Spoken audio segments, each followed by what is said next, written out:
BDS വിദ്യാർത്ഥി നിതിൻ രാജിന്റെ മരണത്തിൽ അന്വേഷണത്തിന് ഉത്തരവിട്ട് മനുഷ്യാവകാശ കമ്മീഷൻ ഒരാഴ്ചയ്ക്കകം റിപ്പോർട്ട് സമർപ്പിക്കാൻ കണ്ണൂർ സിറ്റി പോലീസ് കമ്മീഷണർക്ക് നിർദ്ദേശം. വാർത്തകളുടെ അടിസ്ഥാനത്തിൽ കമ്മീഷൻ സ്വമേധയാ കേസെടുത്തു.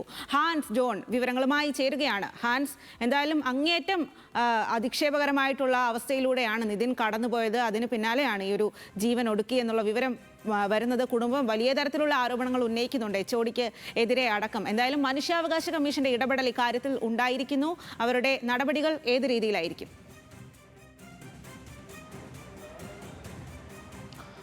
സ്വാതി, ഈ നിതിൻ രാജിന്റെ മരണവുമായി ബന്ധപ്പെട്ട് കൂടുതൽ ഇടപെടലുകൾ ഉണ്ടാകുന്നതാണ് നമുക്ക് കാണാൻ കഴിയുന്നത്. ഇതിന്റെ ഭാഗമായി തന്നെയാണ് ഇപ്പോൾ മനുഷ്യാവകാശ കമ്മീഷൻ ഈ വാർത്തകളുടെ അടിസ്ഥാനത്തിലും ഒപ്പം കുടുംബം ഉന്നയിക്കുന്ന ഗുരുതര ആരോപണങ്ങളുടെയും പശ്ചാത്തലത്തിൽ സ്വമേധയാ കേസെടുത്തിരിക്കുന്നത്. കമ്മീഷൻ പറയുന്നതനുസരിച്ച് കുടുംബവും അതിനോടൊപ്പം തന്നെ ഈ നിതിന്റെ പിതാവും ഉയർത്തുന്നത് ഗുരുതര ആരോപണങ്ങളാണ്.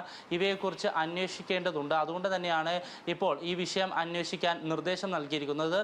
അന്വേഷണം നടത്തിയതിനു ശേഷം ഒരാഴ്ചക്കകം റിപ്പോർട്ട് സമർപ്പിക്കാനാണ് കണ്ണൂർ സിറ്റി പോലീസ് മേധാവിക്ക് ഈ മനുഷ്യാവകാശ കമ്മീഷൻ ജുഡീഷ്യൽ അംഗം K. ബൈജുനാഥ് നിർദ്ദേശം നൽകിയിട്ടുള്ളത്. ഈ റിപ്പോർട്ടിന്റെ അടിസ്ഥാനത്തിൽ തുടർ നടപടികൾ ഉണ്ടാകും എന്നാണ് മനുഷ്യാവകാശ കമ്മീഷൻ അറിയിച്ചിരിക്കുന്നത്. ഒപ്പം തന്നെ വാർത്തകളുടെയും അതിനോടൊപ്പം തന്നെ ഞാൻ നേരത്തെ പറഞ്ഞതുപോലെ തന്നെ വാർത്തകളുടെയും ഒപ്പം തന്നെ കുടുംബത്തിൻ്റെയും ആരോപണങ്ങൾ ഉയർത്തിയ പശ്ചാത്തലത്തിലാണ് ഇപ്പോൾ കമ്മീഷന്റെ ഭാഗത്തുനിന്ന് ഇത്തരത്തിലൊരു സ്വമേധയാ നടപടി ഉണ്ടായിരിക്കുന്നത്. സ്വാതി.